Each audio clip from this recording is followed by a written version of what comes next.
안녕하세요. 오늘도 사연살롱을 찾아주셔서 감사합니다. 경기도에 살고 있는 평범한 애들 엄마예요. 돌이켜 생각해보면 이런 팔자가 있을까 싶기도 해서 한번 글을 남겨보아요.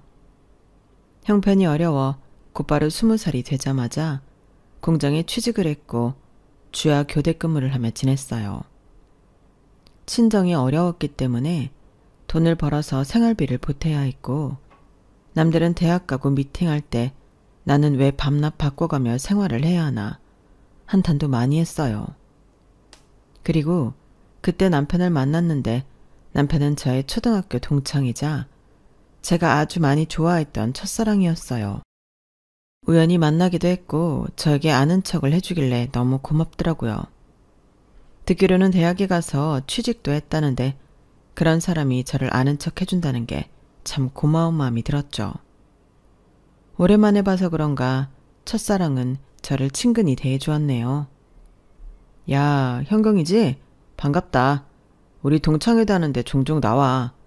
친구들도 가끔 나오고 그러는데 얼마 전에 네 얘기도 나왔어. 아, 고마워. 여유 되면 갈게. 아직도 뭐든 열심히 하네. 학교 다닐 때도 네가 제일 열심히 했잖아. 변화 없구나. 오랜만에 만난 첫사랑은 변함없이 멋있었고 팍팍한 제 삶에 조금의 설렘을 주더라고요. 그리고 종종 고민 상담을 핑계로 자주 만나던 중 결혼할 여자가 있었다는 것도, 그리고 그 여자네 집에서 거센 반대를 하여 파혼을 했다는 것도 알게 되었어요.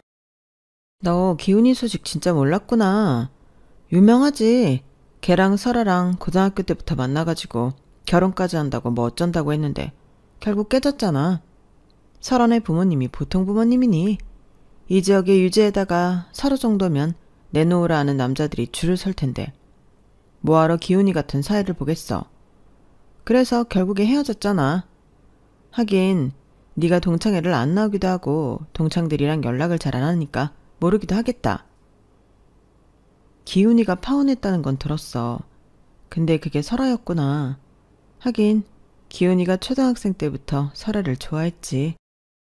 제 눈에는 너무 멋있고 능력 있어 보이는 동창이었는데 왜 파혼을 당했을까 싶은 생각이 들었지만, 파혼을 한 그 집은 첫사랑 동창보다 더 어마어마한 집안의 여자였어요.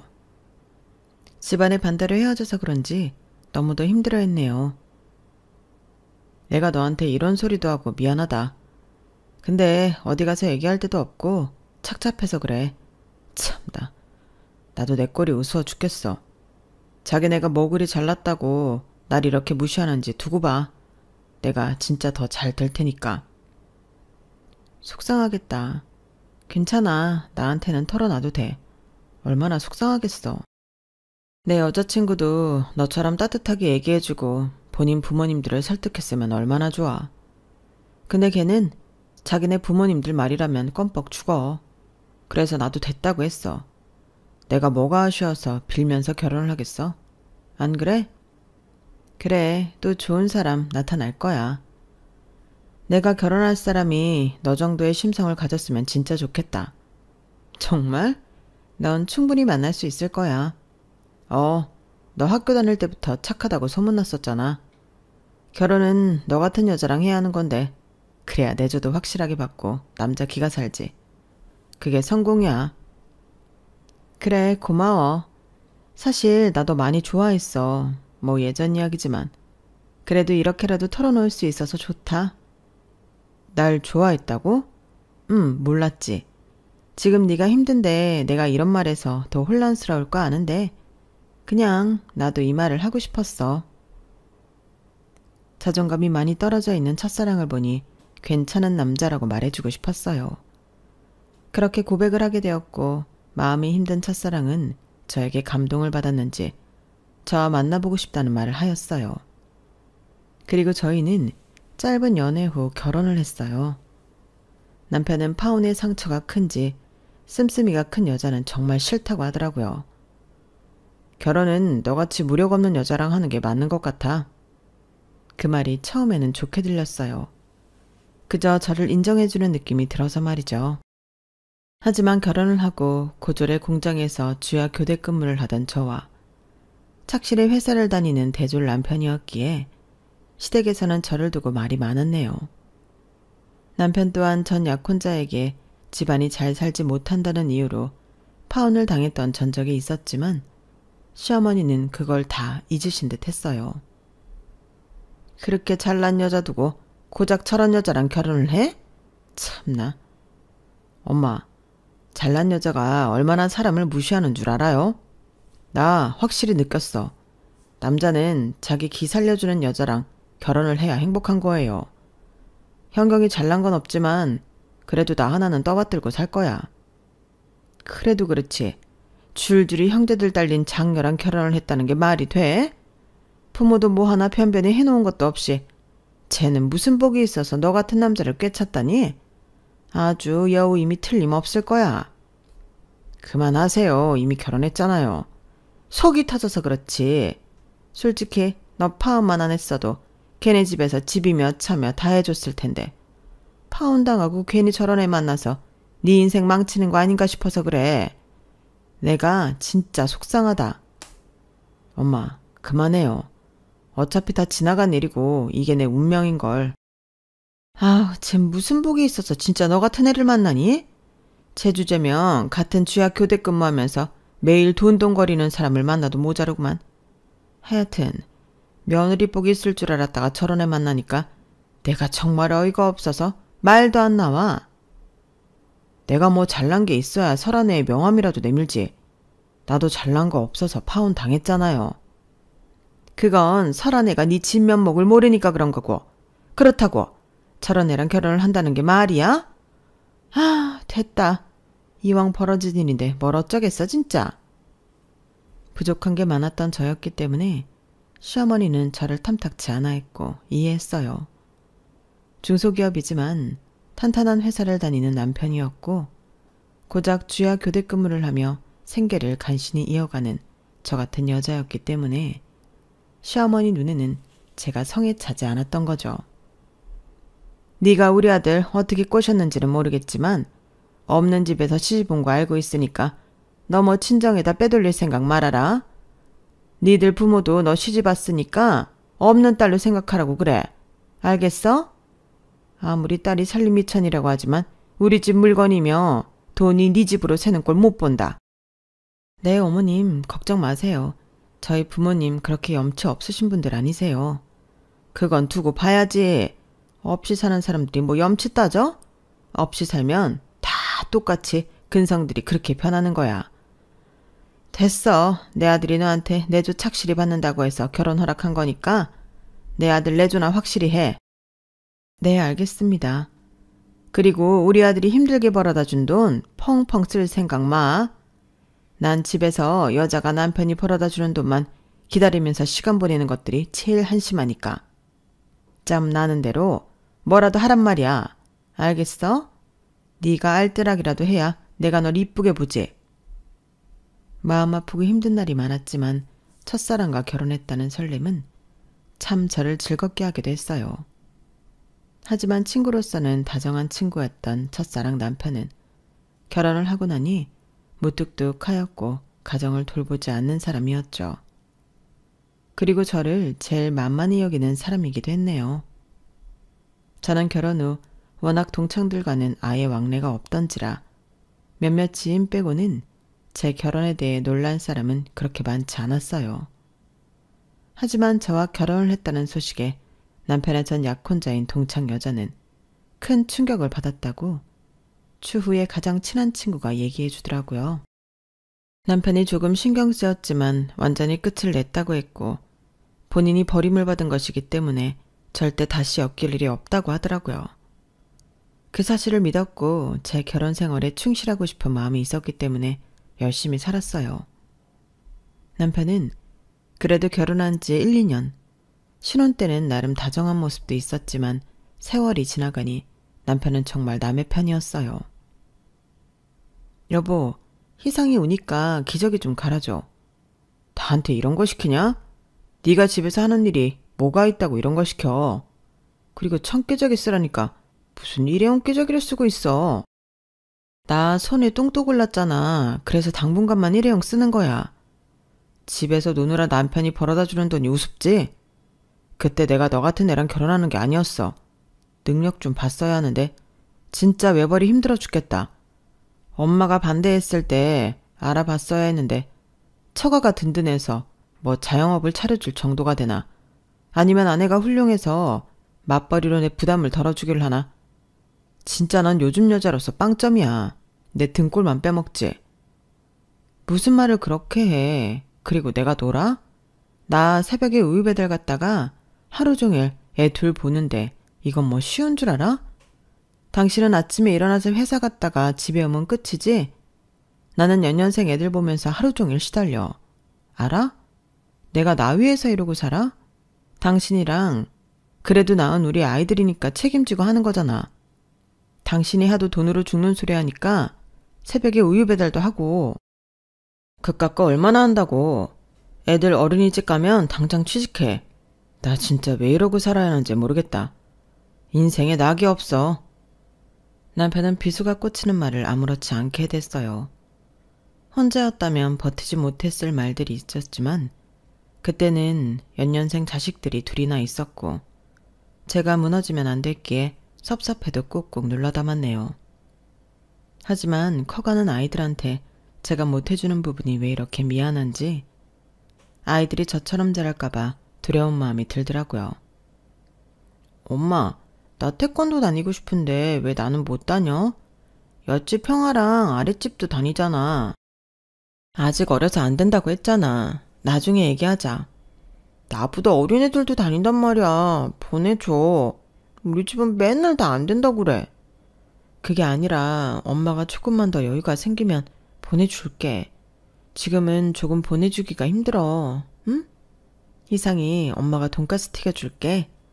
아, 싫어. 나도 태권도 보내줘. 아이가 하고 싶어하는 걸 해주지 못할 때의 자괴감은 정말 상상할 수 없었어요.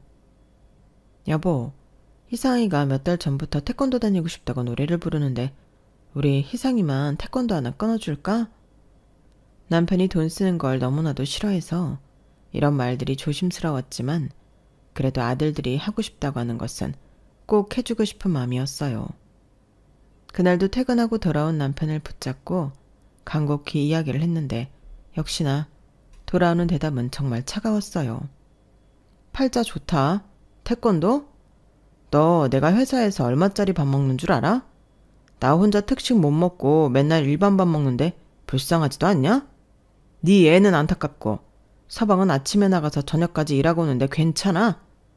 그딴 소리 할 거면 말도 꺼내지 마. 조금만 더 아껴서 태권도는 보내줄 수 있잖아. 나 파트타임으로 계산대 아르바이트도 하고 우유 배달도 하고 있으니까. 응? 그거는 우리 집 생활비 하는 거지. 내가 빚 많다고 했지? 내 월급으로 빚 갚고 네가 번 그 꼴랑 얼마 안 되는 돈으로 생활비 하는데 거기서 애 태권도까지 보내면 어떻게 살라는 거야. 생각을 하고 말해. 남편은 늘 이런 식이었어요. 정말 여유란 일도 없었고 애들이 어릴 때나 컸을 때나 정말 돈 한 푼 쓰기를 아까워했었네요. 그때는 사는 게 팍팍하고 전세 대출도 갚아야 하기에 그런가라고 애써 생각했죠. 워낙 제가 없이 자라고 힘들게 자라서 하고 싶은 걸 못해보고 큰 여한이 커서 그런지 자식들에게만큼은 저처럼 크게 하고 싶지 않은 마음이 가장 컸어요. 제 몸이 괜찮은 선에서 할 수 있는 것들을 해 보탬이 되고 싶은 마음이 있었네요. 나 저녁에 대리운전 아르바이트 하나 더 하기로 했어. 그러니까 당신 퇴근하면 저녁은 혼자 차려 먹어. 애들만 재워주고. 뭐? 나보고 밥을 혼자 차려 먹으라고? 아니, 내가 다 해놓고 나갈 테니까 그냥 차려만 먹으면 돼. 남편은 제 한마디에 표정이 굳었어요. 넌 잘하는 게 뭐야? 네가 솔직히 돈을 잘 벌어서 나한테 도움이 되냐? 아니면 내조를 잘해서 나 진짜 집안일에 신경 하나를 안 쓰게 하냐? 능력이 없으니까 매일같이 아르바이트나 전전하면서 신랑 보고 집이나 신경 쓰라고? 진짜 한숨이 나온다. 내가 뭘 그렇게 잘못했는데. 나 결혼해서 지금까지 애기 낳고 조금 쉰 것 말고는 한 번도 논 적 없어. 내가 취직 못하는 이유가 뭔데? 우리 애들 그럼 낮에 누가 봐줘? 남들은 이모님 쓴다, 친정이나 시댁이 도와준다고 하는데 어디 하나 도움 받을 데 없는 우리가 어떻게 맞벌이를 하냐고. 그래서 내가 당신한테 짐 안 대려고 새벽보다 밤까지 시간 날 때마다 아르바이트 해가며 이 집 생활비 되는 거잖아. 근데 당신은 어떻게 매번 이런 말만 해? 나야말로 당신한테 진짜 실망이야. 당신이 애초에 이런 사람인 거 알았으면 나도 이 결혼 안 했어. 알아? 당신만 후회하는 줄 알아? 나도 후회해. 와, 김연경, 너 진짜 말 막한다. 이제서야 네 본성이 나오는 건가? 나 좋아했다고 하면서 나 마음 약할 때 꼬셔놓고는 이제 와서 후회? 내 인생 네가 망친 거야, 알아? 너만 아니었으면 나 그때 결혼하려고 했던 여자랑 어떻게든 잘 될 수 있었다고. 심장이 내려앉더라고요. 평생을 저렇게 생각했겠구나 싶은 게 나랑 그럼 왜 결혼했지? 라는 생각이 들어 너무 속상했어요. 하지만 그런 감정에 빠져들어 사사롭게 연민에 빠져있을 때가 아니었기 때문에 저 역시 악다구니를 썼었네요. 결혼은 당신이 하자고 한 거야. 이제라도 물러 그럼. 너 뭐 믿고 그러냐? 네 학벌에, 네 능력에 이혼까지 하면 어쩌려고 그래? 처음 보는 저의 모습에 아이들은 그 자리에서 울음을 터뜨리더라고요. 애들 울음소리에 정신이 차려지고 있었죠. 아니야 얘들아, 미안해. 아빠랑 조금 다툰 거야. 그러니까 울지 말고 방으로 들어가. 애들 앞에서는 창피한가 보지? 나도 너 때문에 되는 일 없어서 짜증나니까 당분간 회사 기숙사에서 먹고 자고 할 거야. 이 말을 끝으로 남편은 근 3주간을 집에 들어오지 않았고 회사 기숙사에서 먹고 자고 출근을 하였어요. 어쩔 수 없이 제가 먼저 사과를 청하고 끝난 싸움이었죠. 그러니까 집에서 큰 소리 내지 마. 어차피 네가 사과할 거 왜 큰 소리 내냐? 오늘 삼겹살이나 구워놔. 일찍 들어갈 거니까. 화가 나는 날들이 많았지만 애들만 생각하고 살았네요. 제가 결핍이 많아서 그런지 애들한테는 원하는 걸 뭐든 다 해주고 싶었고 뭐든지 경험을 해봐야 밖에 나가야 주눅이 들지 않는다는 것도 알았거든요. 남편은 아이들 교육에 1원 한 장 보태주지 않는 사람이었기에 애들을 학교 보내고 나면 아침부터 저녁까지 이곳저곳 아르바이트를 하며 아이들을 공부시켰어요. 여성 엄마는 아니었지만 아이들이 하고자 하는 건 시켜주고 싶었거든요. 다행히 아이들은 제가 돈을 힘들게 벌어 학원을 보내주는 것을 알아서 그런지 정말 열심히 하더라고요. 그리고 저는 정말 아이들이 커가는 동안 제 시간이 없는 삶을 살았어요. 하지만 남편은 형편이 어렵다 하면서도 본인 여가 생활을 즐겼고 어디 모임이 있다 하면 빠지지 않았어요. 나 동창회 가니까 그때 백화점에서 산 코트 있지? 그거 드라이 맡겨놔. 오랜만에 동창회에 간다는 남편이었기에 저 역시 정말 오랜만이지만 친구들 얼굴을 보고 싶더라고요. 가장 친한 친구 몇 명도 먹고 사느라 바빠 못 봤던 터라 내심 남편에게 이야기를 넌지시 꺼내보았어요. 하지만 제 이야기가 떨어지기 무섭게 정색을 하는 남편이었네요. 나도 가볼까? 오랜만에 애들도 보고 싶고 친구들도 생각나네. 네가 친구가 있냐? 솔직히 너 학교 다닐 때도 형편 안 좋아서 남의 집 반일 다니고 그랬잖아. 애들은 너 기억 못해. 그냥 나랑 결혼했다고 하니까 우리 학교에 그런 동창이 있었어 하는 거지. 무슨 말을 그렇게 해. 그래도 이내도 있고 혜선이도 있다며. 걔네랑은 좀 친했는데. 너 동창회 애들이 어떻게 하고 오는지 나 알아? 네가 낄 자리가 아니야. 너 그러고 오면 내 면이 뭐가 되냐? 변변한 옷 한 벌도 없으면서 동창회 온다고 옷 같은 거 사지 말고 그냥 하던 대로 살아. 동창회에 한 번쯤 가고 싶은 저에게 또다시 남편은 상처를 주더군요. 사실 저도 내심 그냥 꺼내본 말이지만 막상 남편에게 저런 말을 들으니 섭섭하긴 했어요. 그럼에도 남편은 웃으며 보내주었지만 말이죠. 그리고 한참 시간이 흘렀을까? 같은 아파트 아주머니가 저에게 제안을 하나 하시더라고요. 희성 엄마, 이리 좀 와봐. 밤낮 아르바이트 하면서 힘들잖아. 혹시 나랑 같이 보험 설계사 안 할래? 네? 보험 설계요? 그래. 경력 단절주부도 할 수 있다고 내 친구가 한번 같이 해보자고 하네? 근데 희성엄마가 생각나지 뭐야. 내가 희성엄마 열심히 사는 거 하루 이틀 봐? 이거만 잘하면 진짜 억대 연봉이래. 밤낮 아르바이트 하면서 힘들게 하지 말고 나랑 같이 한번 해보자. 에이, 저같이 아무것도 모르는 사람이 어떻게 보험 설계를 해요. 저 자신 없어요. 나도 마찬가지야. 그래도 같이 하면 힘도 좀 나지 않겠어?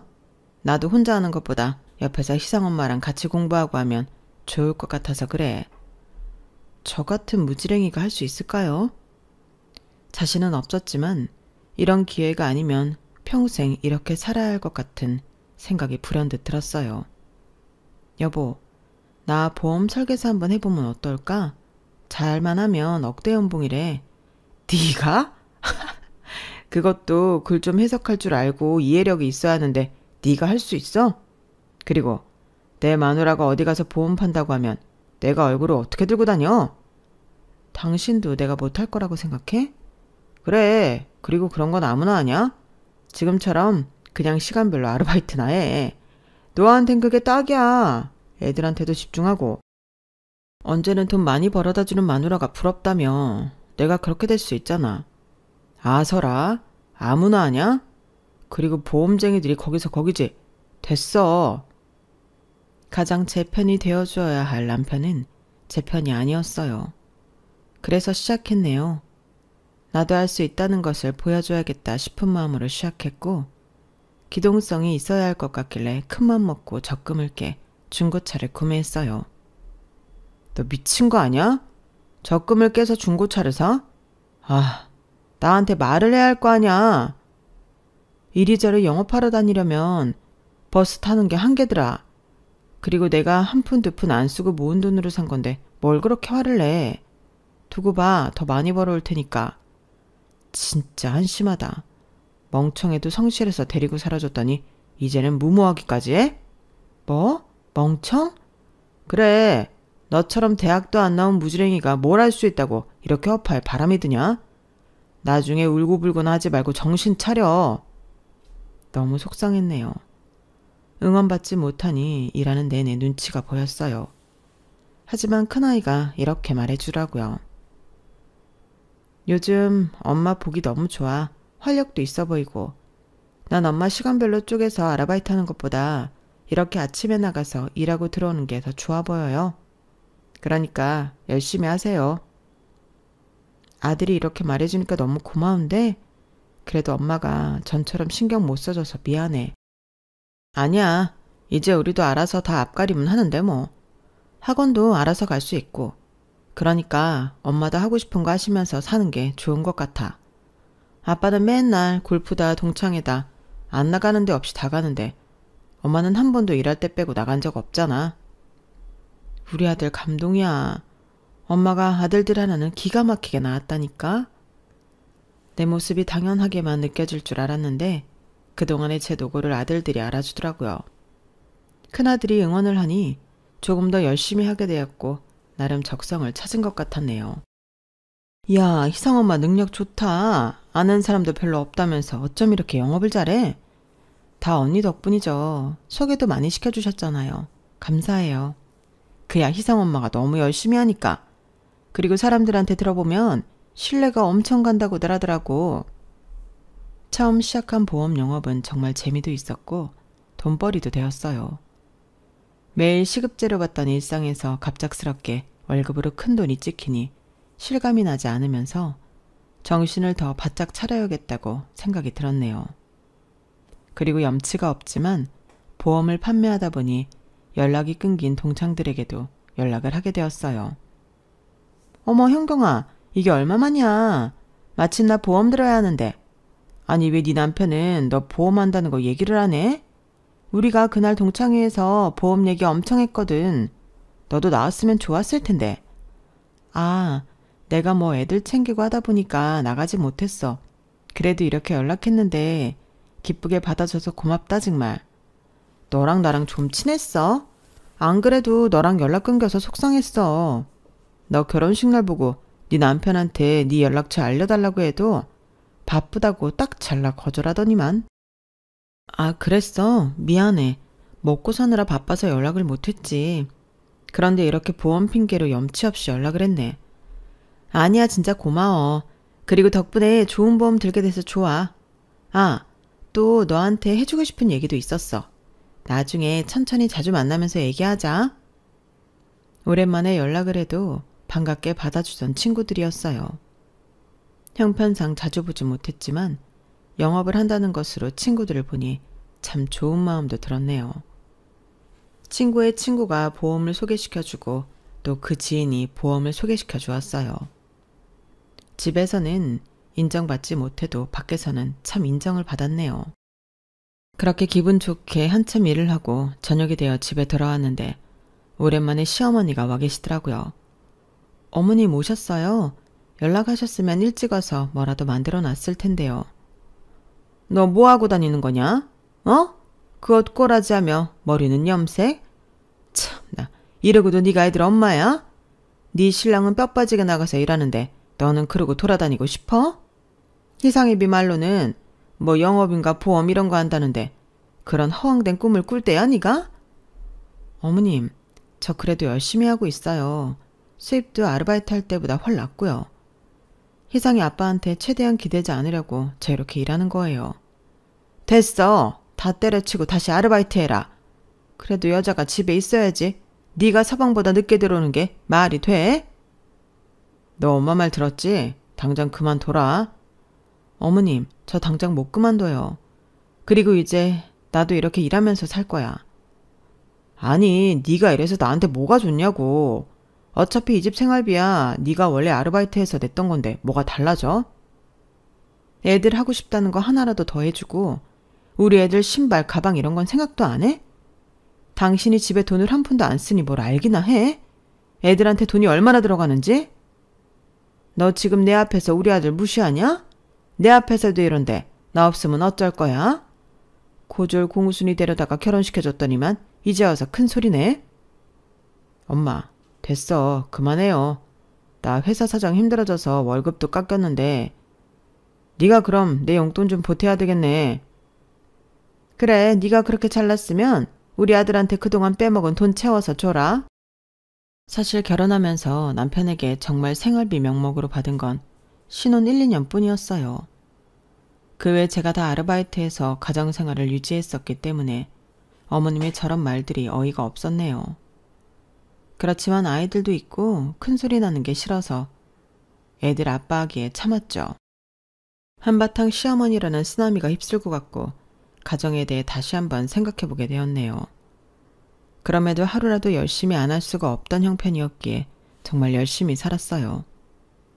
돈을 벌게 되니 친정엄마도 모셔서 맛있는 식사 한번 대접해드리고 싶다는 생각이 들었어요. 일하는 중간에 짬을 내 엄마를 모시고 식사를 하는데 엄마가 참 많이 우시더라고요. 고맙다. 너 힘든데 뭘 이런 것까지 사. 엄마는 나 요새 돈도 벌고 괜찮아. 돈 벌면 엄마가 좋아하는 거 맘 편히 사드리고 싶었어. 그동안 내가 너무 무심했지? 엄마 미안해. 앞으로 종종 사드릴게. 그러니까 건강만 하셔. 알겠지? 더 힘든데 뭘. 새벽부터 밤까지 매일 일하는데 내가 너한테 어떻게 이런 걸 얻어먹냐. 엄마라고 뭐 하나 보탬이 되지도 못하는데. 엄마는 그런 말 마세요. 조금 더 도와드리고 결혼했어야 했는데 미안해요. 나도 그때는 어려가지고 그냥 마냥 이 현실을 벗어나고 싶어서 결혼했어. 장녀가 돼가지고 집 생각 안 하고 말이야. 미안해. 너한테 미안하지. 평생을 너 가지고 싶은 거 하나 제대로 못 해줬는데. 엄마와 이런저런 얘기를 하니 참 좋다는 생각이 들었어요. 앞으로 더 잘해드려야겠다 싶은 마음이 들었고 집까지 잘 모셔다 드렸네요. 그리고 그날 저녁 남동생한테 전화가 왔는데 그건 청천벽력 같은 소리였어요.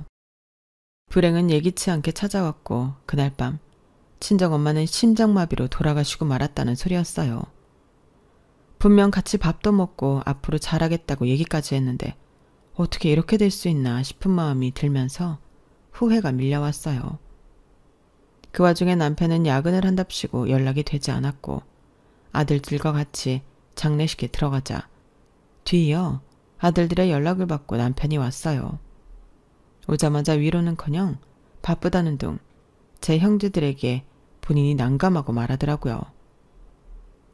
하필 바쁜 와중에 돌아가실 게 뭐야. 뭐 처남들도 정신없겠지만 내가 그래도 맞사이잖아. 할 건 해야지. 처남들도 나 같은 매형도서 좋은 줄 알아. 누나도 나 만나서 솔직히 팔자 폈지. 평생 공순이만 하다가 그래도 가정주부 시켜줬잖아. 매형, 그래도 엄마 돌아가셔서 누나가 많이 속상해해요. 마지막에 같이 식사도 한 게 누나라는데 많이 위로해 주세요. 뭐? 식사?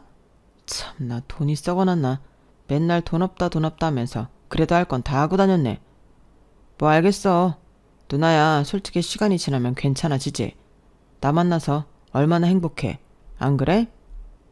너무 서글퍼 앉아있는데 저 따위 막말을 하는 남편이었어요. 제 동생들도 남편의 말에 당황해했지만 워낙 착한 동생들이었기에 별다른 말을 하지 않았죠. 그렇게 장례식을 다 마쳤는데 마지막까지 시댁에서는 한 명도 방문하지 않았네요. 누나랑 같이 사는 사람이니까 그동안 처가에 무신경한 것도 그러려니 하고 넘어갔는데 너무한 거 아니야? 본인 사람들 불러서 장례 3일 내내 술이나 퍼마시고 제대로 된 인간 아닌 것 같아. 미안하다. 니들 볼 면목이 없어. 누나, 뭐 누나 선택이니까 어쩔 수 없지만 지금이라도 안 늦었어. 우리 누나가 왜 이런 대접받고 살아야 해? 그동안엔 엄마가 살아계셔서 따로 얘기는 안 했지만 우리도 있고 누나, 아들들 얼마나 잘 키웠어.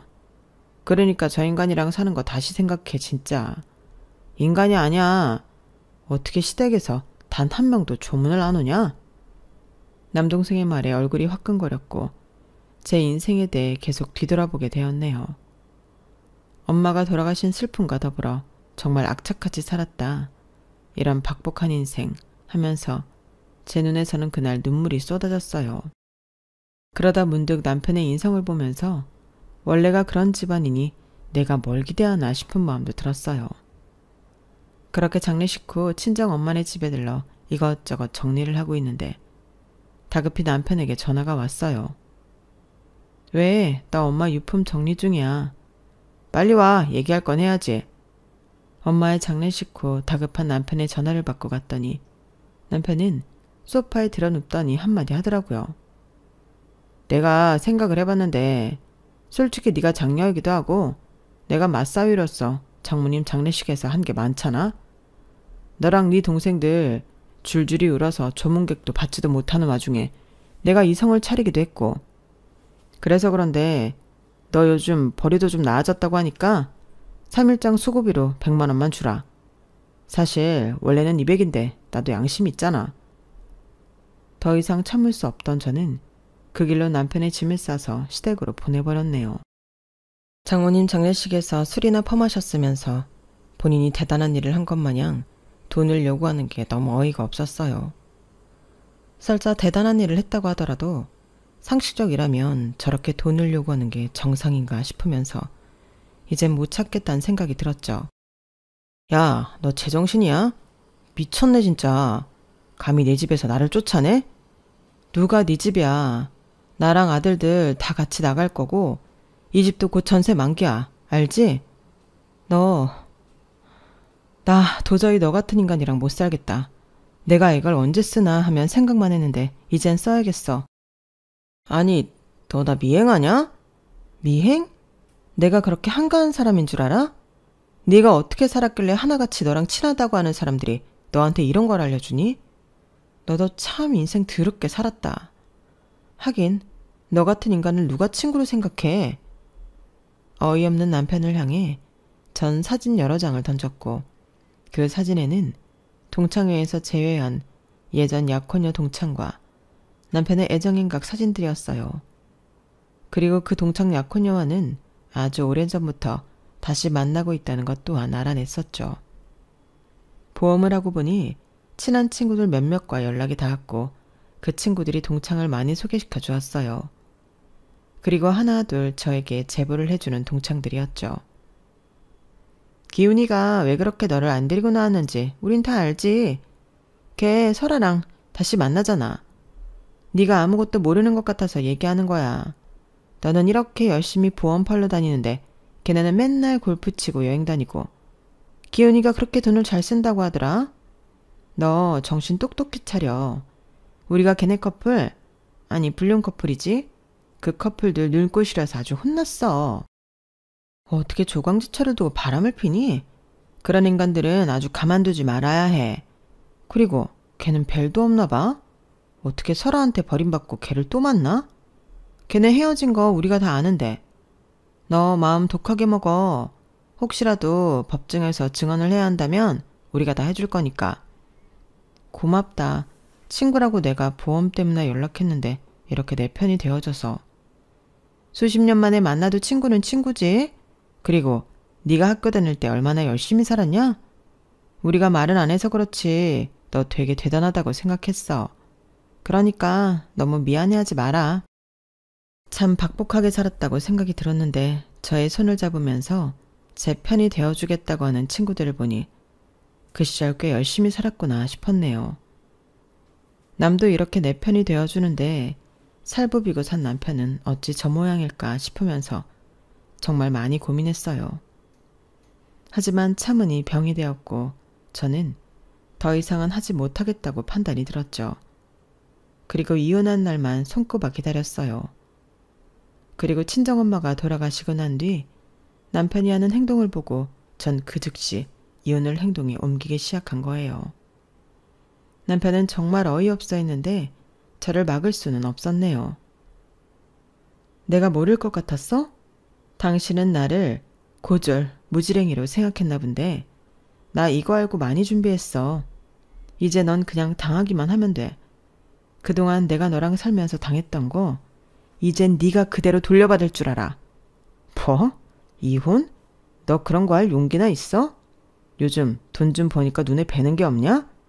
그리고 설아랑 나는 그냥 서로 안식처가 되어주는 친구 사이일 뿐이야. 걔네가 뭘 오해해서 너한테 그딴 말을 짓거렸는지 모르나 본데 착각하지 마. 이혼도 뭐 좀 되는 사람들이 하는 거니까. 그래, 날 끝까지 바보 취급하지? 너 애들 볼 생각도 마라.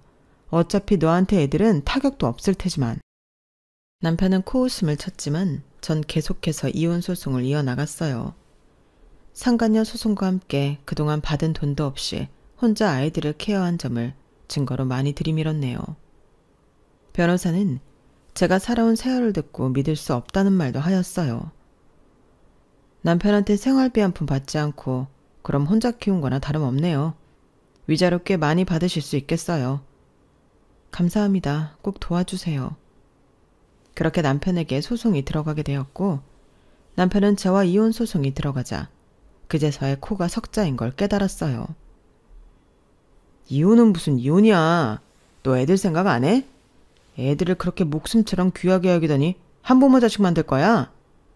너 같은 아빠 없는 게 나아. 애들이 그러더라. 아빠랑은 추억이 하나도 없어서 슬프지도 않다고. 네가 그런 인간이야. 평생 가정을 뒤로하고 너 하나만 건사하고 살았지. 이기적인 인간. 그냥 이제 깨끗이 이혼하고 네가 하고 싶은 대로 혼자 살아. 이혼 못한다니까. 왜 못하냐고. 당신이 원하는 게 이거 아니야? 갈 데 없단 말이야. 뭐? 당신 그렇게 사랑하는 전 약혼자한테 가. 잊지 못해서 지금까지 만나는 거잖아. 그리고 그 약혼자랑 결혼했어야 한다고 나 볼 때마다 한탄하는 당신 어머니도 있으니까 거길 가든지 하면 될 거 아니야. 엄마네 집 날렸어. 그리고 나 사기당했다. 그러니까 이혼 못해. 부부가 왜 부부냐? 이럴 때일수록 네가 나 챙겨줘야 하는 거 아니야? 그래도 내가 네 남편인데. 진짜 뻔뻔하다. 그리고 사기라니. 그냥 그렇게만 알고 있어. 나도 지금 가만 안 있을 거니까. 남편이 사기를 당했다고 횡설수설했지만 곧이어 남편이 사기를 당했다고 하는 전말을 들을 수가 있었어요. 이혼 소송? 잘했다 진짜. 걔 전 약혼자고 나발이고 설아이가 그렇게 쫄딱 망했대. 그래서 설아가 기훈이 등쳐먹으려고 접근한 거래. 아주 오랜 시간 공들였다고. 동창들 사이에서 자자해. 기훈이는 그것도 모르고 옛사랑이 생각나서 바람 피우고 지 엄마 집 전 세금까지 빼서 갖다 바친 거라더라. 진짜 기가 막히네. 그치? 우리도 소름이야. 잘 됐어. 이참에 확실히 끝내. 걔가 너 배신했잖아. 가족에게 차갑고 나몰라라 해도 마음만은 그래도 가장의 책임감을 가지고 있을 줄 알았는데 내 아들들한테는 한 푼을 쓰기 아쉬워하면서 상구 언니한테는 그렇게 투자까지 했다는 게 더욱더 저를 대노하게 만들었어요. 애초에 저는 그저 이 집에서 정말 이런 존재였네요. 남편은 제가 마음이 변할 것 같지 않자 아이들을 설득하려고 했어요. 너희 엄마 혼자 사는 거 볼 거야? 요즘 세상이 아무리 변했다지만 여자 혼자 살아가기가 얼마나 힘든 줄 아냐? 니들이라면 껌뻑 죽는 네 엄마니까 니네가 잘 얘기해서 아빠 좀 봐주라고 해. 그래도 내가 니들 아빠인데 이혼은 좀 그렇잖아. 니네 장가갈 때도 흠이야. 아빠, 진짜 너무하네요. 엄마가 불쌍해요. 우리한테 관심도 없고 엄마한테 매일 차가웠던 아빠면서 이제 와서 엄마 보고 이혼을 하지 말라니. 저희는 오히려 찬성이에요. 엄마가 행복해지는 걸 제일 바라니까. 그러니까 저희 설득 마세요. 얌마, 네가 그래서 신씨지 김씨냐? 어떻게 엄마 편을 들어?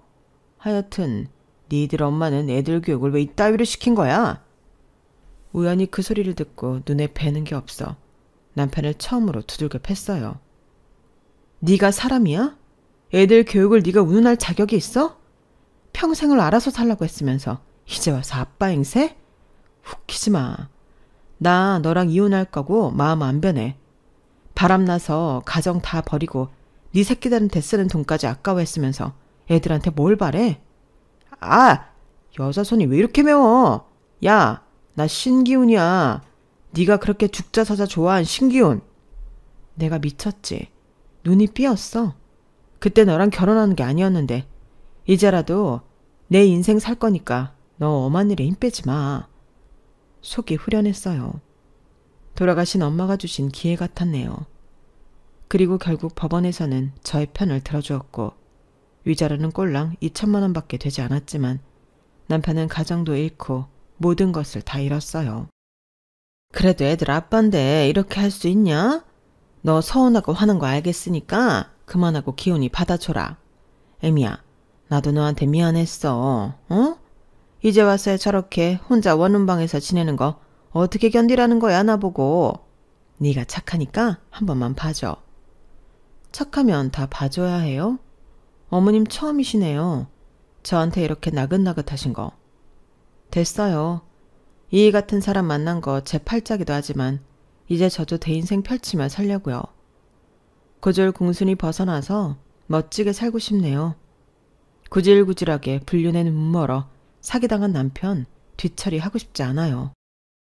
어머님은 아무 말씀 없으셨어요. 그리고 전 제가 번 돈과 엄마의 사망보험금으로 아들들과 살 전셋집을 마련했고 정말 발이 부르트게 더 달렸네요. 이제는 중고차가 아닌 벤츠를 타고 주말이면 지인들을 만나 커피 한잔하는 여유까지 가지고 살고 있어요. 이 악물면 되더라고요. 남편은 저와 이혼 후 모든 걸 다 잃었기 때문에 상간녀에게도 소송을 걸었지만 본인이 원해서 한 투자, 즉 돈을 돌려받을 수가 없었다고 했어요. 그러자 아이들을 찾아와 빌다시피 하는 구질구질한 모습을 보였네요. 아빠가 잘못했다.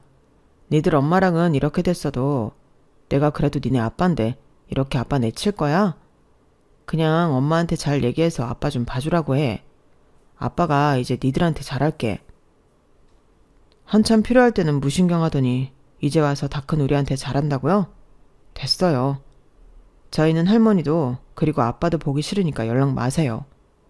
엄마 이제서야 행복 찾아가는데 엄마 귀찮게 하면 그땐 저희가 가만 안 있을 거예요. 남편은 그렇게 젊은 시절 저희가 내팽겨 쳤던 벌을 받았네요. 진짜 속이 다 시원하다. 기훈이랑 설아 진짜 그 꼴 날 줄 알았다니까. 요란하게 사랑했으니 요란하게 벌 받아야지. 현경아, 축하해. 너 이제 행복할 일만 남았을 거야. 고맙다. 니들 아니었으면 나는 엄두도 못 냈을 거야. 그러니까 힘내야지. 그래도 어쩜 아들들을 그렇게 잘 키웠니? 한 명은 고려대, 한 명은 가학고. 너 진짜 존경받을 만해. 평생 아르바이트 하며 키웠다며? 아들들이 잘 따라와줬지. 나처럼 안 되게 하려고. 그래도 열심히 키웠는데 아마 마지막에 아빠랑 엄마의 진흙탕 싸움을 보면서 그래도 상처받았을까 걱정돼. 속 시원히 이혼을 했지만 자식들에게는 상처가 될까 늘 고민이고 걱정이었어요. 하지만 자식들은 제가 웃는 날이 많아지니 본인들도 행복하다고 덩달아 얘기해주네요. 지금은 애들이 더 커서 본인 앞가림을 하고 있어 제 노년을 준비하고 있어요. 초년 청년의 일이 고생하고 지금은 제가 아끼는 벤츠를 타고 드라이브를 할 때면 사실 눈물과 웃음이 공존하게 되더라고요. 그리고 앞으로 더 씩씩하게 아이들에게 짐이 되지 말아야겠다는 생각을 하면서 다시 머리를 비우고는 해요. 보험을 하다 보면 여러 고객들을 만나면서 사실 저도 위로가 많이 되고 있어요.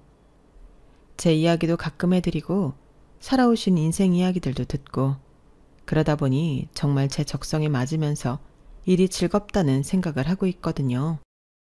김양경 컨설턴트님, 이번 달도 보호망이시네요. 진짜 이렇게 한결같이 보호망 하는 비결이 뭔가요? 진짜 꾸준하다니까. 우리 김양경 컨설턴트님 없으면 우리 지점 큰일이에요. 지점장님이 그렇게 말씀해 주셔서 감사해요. 더 열심히 해야죠. 거봐 희상엄마, 나랑 같이 하길 잘했지?